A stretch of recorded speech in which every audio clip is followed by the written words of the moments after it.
प्रिय बच्चों, मैं Guddu sir future maker study centre में आप लोगों को स्वागत करता हूं। चलिए देखिए, ये पार्ट 7 है। तो इसमें हम लोग एक्सरसाइज 3.1 का 6 नंबर क्वेश्चन से स्टार्ट करेंगे। तो देखते हैं, 6 नंबर क्वेश्चन कह रहे हैं कि निम्नलिखित समीकरणों से एक्स वाई तथा जेड के मान ज्ञात कीजिए। इस समीकरण से एक्स वाई जेड का मान ज्ञात करना है। देखिए, इस क्वेश्चन में यहाँ बीच में बराबर का चिन्ह दिया है। बराबर का चिन्ह देने का मतलब कि ये मैट्रिक्स और ये मैट्रिक्स दोनों इक्वल है, तो दोनों बराबर अभियुक्त कब कहलाते हैं? तो इनका कोटि भी बराबर हो और संगत अवयव भी बराबर हो। थ्योरी में हम बताए थे, जाकर के देख लीजिएगा जो लोग नहीं देखे हैं। तो संगत अवयव बराबर होना चाहिए, यानी कि ये दोनों बराबर है, यानी कि इसके बराबर कौन होगा? ये होगा। तो यानी कि y बराबर क्या होगा बाबू? 4। ये 3 किसके बराबर होगा? z के बराबर होगा। तो z बराबर कितना? 3। तो x के बराबर बताओ क्या होगा? x के जगह पर क्या है? 1 है। तो ये हो जाएगा हम लोगों का क्या आंसर। इसके बाद इस क्वेश्चन में भी दिया है कि इतना बराबर इतना, तो एक्स वाई जेड का मान ज्ञात कीजिए। चलिए देख लेते हैं। तो x प्लस वाई, तो x प्लस वाई के जगह पर क्या है? 6 है। तो देखो x लिखेंगे कि संगत अवयव, थोड़ा लिख करके बनाएंगे तो बढ़िया रहेगा। अवयव की तुलना करने पर, संगत अवयवों की तुलना करने पर, तो देखते हैं। तो यहाँ हो जाएगा x प्लस वाई बराबर, x प्लस वाई बराबर कितना? 6, समीकरण 1। इसके बाद 5 प्लस जेड बराबर, 5 प्लस जेड बराबर कितना? 5, समीकरण 2। इसके बाद यहाँ हो जाएगा x वाई बराबर कितना? 8, ये हो जाएगा समीकरण 3।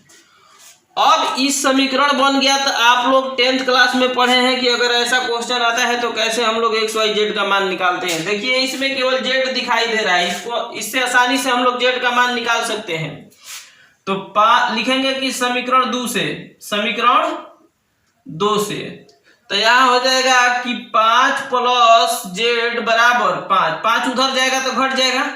तो जेड बराबर 5 माइनस 5, यानी जेड बराबर 0। चलिए, जेड का तो मान आ गया।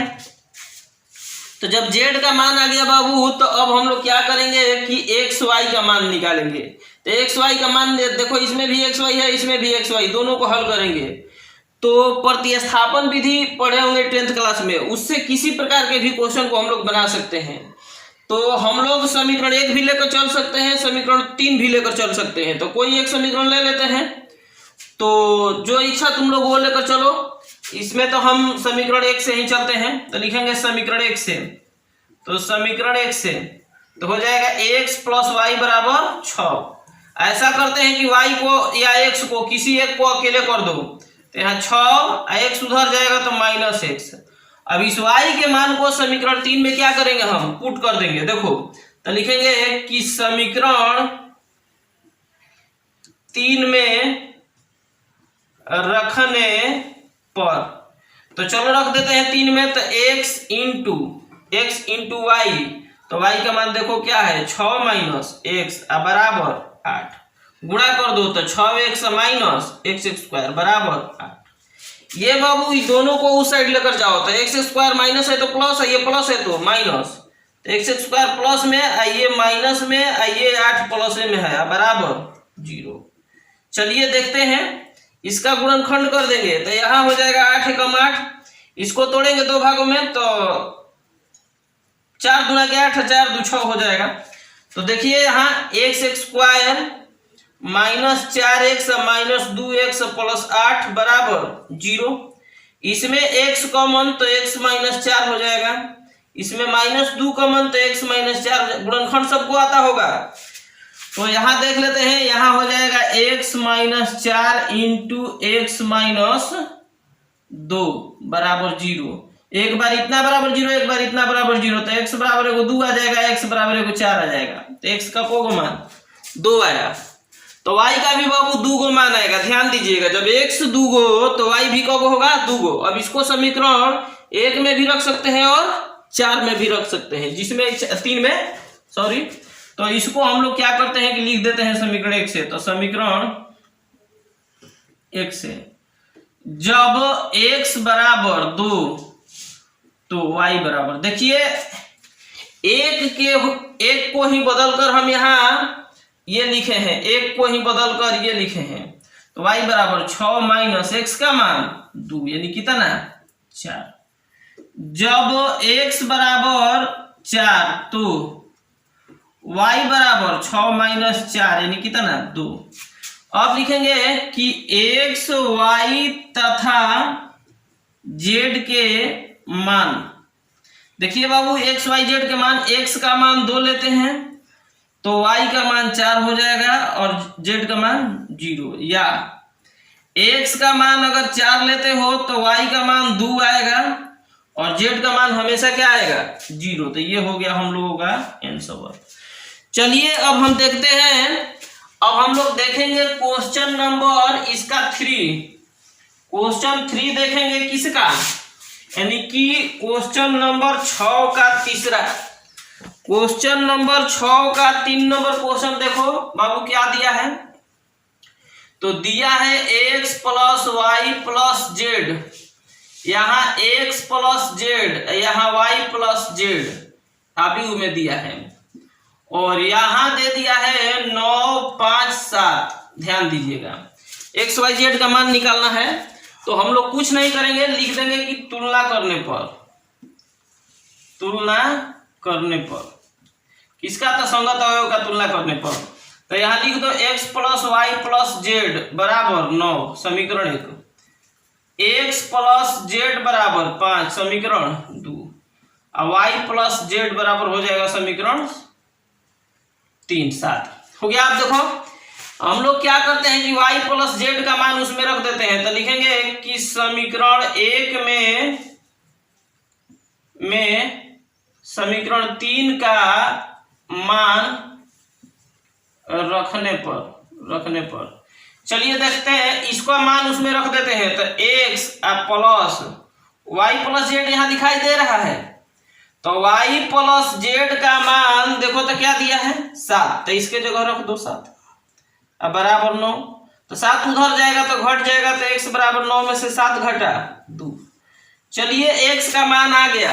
अब x का मान अगर इसमें हम रखेंगे तो किसका मान आ जाएगा z का। तो लिखेंगे समीकरण 2 में रखने पर, तो 2 में रख देते हैं बाबू। तो देखो x का मान 2 अब प्लस जेड अब बराबर 5, तो 2 उधर जाएगा तो माइनस में, तो z बराबर 3। अब आगे देखते हैं हम लोग, x आ गया z आ गया, तो अब यहाँ y ज्ञात करना, इसमें z का मान रख देंगे तो y का मान आ जाएगा। तो लिखेंगे समीकरण 3 में रखने पर, तो 3 में देख रहे हैं कि y अब प्लस जेड, तो z का मान देखिए 3 आया है। अब रख देते हैं यहाँ पर 7, तो ये इधर जाएगा तो y बराबर हो जाएगा 4। तो एक्स वाई जेड का मान हम लोगों का आ गया है, इसको सजा लीजिएगा आप लोग। अब देखते हैं, तो देखिए आप लोगों को हम अब क्वेश्चन नंबर 7 बताने जा रहे हैं। इसमें कह रहे कि ए बी सी डी का मान ज्ञात कीजिए। 7 नंबर क्वेश्चन में कह रहे समीकरण इतना में से ए बी सी डी का मान क्या कीजिए ज्ञात कीजिए। देखिए बाबू यहाँ भी बराबर का चिन्ह लगाइए, मतलब दोनों अभी क्या है बराबर है, तो बराबर है। तो देखते हैं इसमें भी संगत अवयव का तुलना कर लेते हैं। संगत अवयव की तुलना करने पर देखिए, तो इसमें a माइनस बी किसके बराबर होगा -1 के, समीकरण 1। यहाँ हो जाएगा 2a माइनस बी, देखिए ये किसके जगह पर है 0 के बराबर, समीकरण 2। यहाँ 2a प्लस सी बराबर ये किसके जगह पर है, संगत अवयव यही ना होगा, और इसका संगत ये हो जाएगा तो 3c प्लस डी, तो यहाँ हो जाएगा 13, समीकरण 4।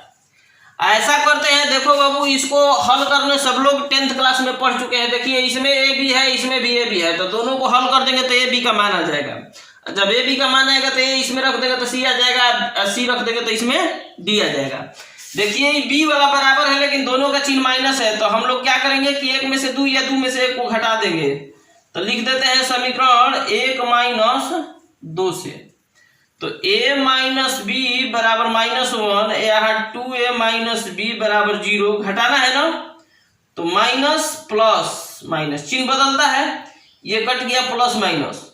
अब -2a में से a घटा तो माइनस है, ये -1 है, a बराबर, चलिए a का मान आ गया। अब हम लोग b रखते हैं, ज्ञात करेंगे तो समीकरण 1 में रख देते हैं। समीकरण 1 में रखने पर, तो समीकरण 1 में रखेंगे तो देखो a का मान 1 माइनस बी बराबर -1।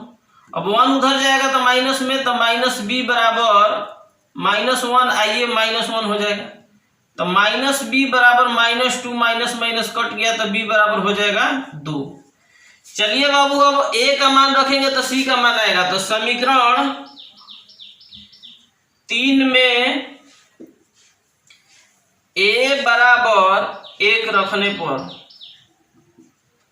चलो रख देते हैं 2 गुणे 1, a का मान 1 और प्लस c बराबर 5, 2 एकम 2, 2 उधर जाएगा तो घटेगा, 5 में से 2 घटा, c का मान 3। अब देखेंगे हम लोग c का मान इसमें रख देते हैं। तो समीकरण 4 में रखने पर, 4 में रखने पर, तो देखिए 4 में रखते हैं तो 4 में 3 गुणे c का मान 3 अब प्लस d बराबर 13, 3 3 में गुणा करेंगे 9 और 13 में से 9 घट जाएगा, तो 13 माइनस 9 यानी कि कितना, 9 4 13, तो d बराबर 4। इस तरह से बाबू हम लोग चारों का मान निकाल लिए। अब हम लोग आगे देखेंगे 8 नंबर क्वेश्चन। देखिए बहुत इजी है, 8 नंबर क्वेश्चन डिफिनीशन से ही है। 8 नंबर क्वेश्चन में दिया है कि a बराबर aij m/n।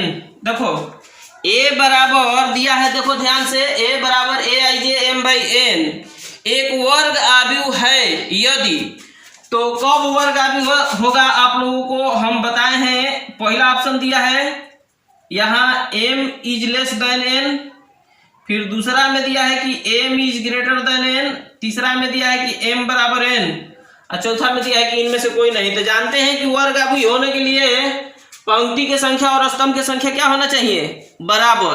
तो इसमें हो जाएगा कौन आंसर, परिभाषा में ही बता चुके हैं, जो लोग नहीं पढ़े हैं जाकर के परिभाषा देख लीजिएगा। इसके बाद अब आगे का क्वेश्चन देखेंगे। देखिए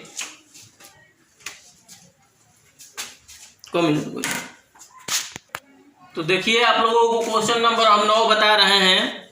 इसमें कह रहा है क्वेश्चन नंबर 9 में कि x तथा y के प्रदत्त किन मानों के लिए आव्यूहों के निम्नलिखित युग्म समान है। तो x y के किन मान के लिए इस आव्यूहों का युग्म समान है, तो कह रहे हैं कि ये समान होगा कब, x y का क्या मान होगा कि समान होगा। तो इसका मतलब समान मतलब बराबर, बराबर का चिन्ह लगा करके x y का मान निकालने का प्रयास करते हैं। तुलना कर दो, तो तुलना करने पर, ये ऑप्शन दिया है बाबू, तुलना करने पर, तुलना करने पर, तो देखो यहाँ हो जाएगा 3x + 7 बराबर 0, तो ये 7 उधर जाएगा तो माइनस में 3 इधर जाएगा भागा में, तो x बराबर हो जाएगा -7/3।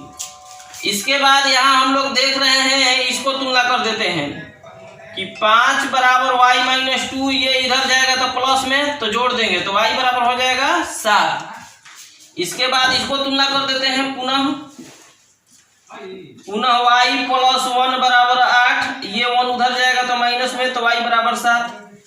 इसके बाद पुनः इसमें कर देते हैं तो 2 - 3x बराबर 4, ये 3x उधर जाएगा तो प्लस में, ये इधर जाएगा तो माइनस में, यानी कि 4 में से 2 घटा तो ये -2 और 3x, 3 इधर जाएगा भागा में, तो x बराबर हो जाएगा -2/3। देखिए y का मान तो सेम आया है, लेकिन देखिए बाबू यहाँ x का मान अलग अलग आया है।